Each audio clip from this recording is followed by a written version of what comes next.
High, আমি doctor Vaishali রয়। এই ভিডিওটাতে মেগালোব্লাস্টিক অ্যানিমিয়া নিয়ে কিছু কথা বলবো। এই অ্যানিমিয়াটা জেনারেলি ভিটামিন B12 এবং ফোলেটের ডেফিসিয়েন্সির জন্য হয়।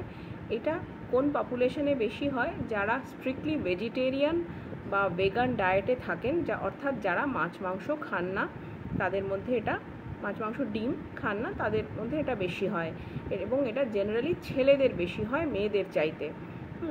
এইটা মানে এটা যদি হয় তাহলে শরীরে নানান ধরনের সমস্যা হতে পারে, যেমন শরীর পেল হয়ে যাওয়া, উইক লাগা, এছাড়াও মাথা ঘোরা, প্যালপিটেশন হওয়া অর্থাৎ বুক দুকবুক করা, এইগুলো হতে পারে। মাথা ঘুরে মানুষ রাস্তায় বা ঘরের মধ্যে পড়েও যেতে পারে, সেন্সলেস হয়ে যেতে পারে অনেক সময়।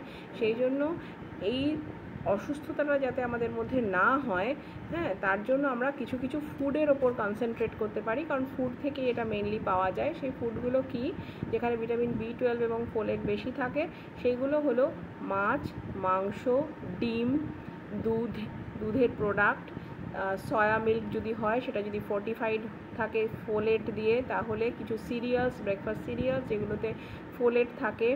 এছাড়াও টাটকা শাক সবজি, টাটকা ফল, এইগুলো খেলে কিন্তু ভিটামিন B12 আমরা পাই। এছাড়াও লিভার কিন্তু মানে চিকেন বা মাটনের যে লিভারটা, সেটা কিন্তু very good source of vitamin B12।